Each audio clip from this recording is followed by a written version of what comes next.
Ishapita miaka kadhaa kidogo japo sio mingi sana baada ya hawa manguli wawili kukutana katika collab moja ambayo ilikuwa ni hadithi. Hapa namzungumzia Barnaba Classic pamoja na Diamond Platinum kufanya ngoma hiyo. Kadhaa, lakini pia sasa hivi wameamua kuja na ngoma mpya ambayo inaitwa Salam.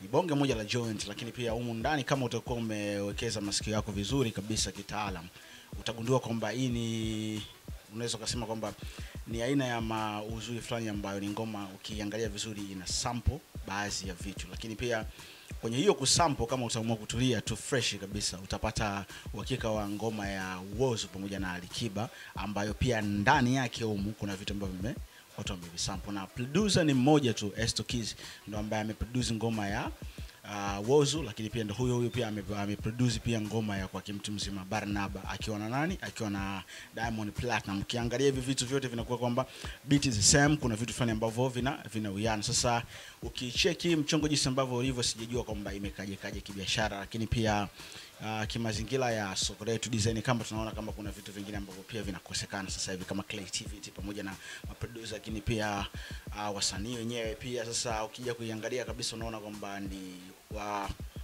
upunguaji pia wa creativity, kwa maana sasa hivi watu wameamua kukaa hataki kufikiria sana kuwaza vitu vingine ambavyo vipya, kuamua sasa kuingiza katika soko ili mradi mambo mengine kukaa kabisa fresh au ni kitu gani. Lakini ni bonge moja la joint, umetisha kinoma noma mtu mzima Barnaba, lakini pia Diamond Platinum umetisha Estokiz pia kwenye production, umeua kinoma noma kabisa. Menezo Pino Rhymes Kolila Media ndio chaka ambalo nayojificha on YouTube na system nyingine yoyote kabisa. Unaweza kaja pale kusubscribe, lakini pia usisahau kushare. Njoo pale kwenye Instagram page yetu, follow pale ambao tunatumia kama Kolila Media. Umeona bwana, unyama ni mwingi kabisa. Njoo kwangu mwenyewe natumia kama Pino_Rhymes, afina kwa tu fresh kabisa. Behind the camera mwanangu Mufti, shoti mwanzo kati na mwisho, unyama paka unamwagika.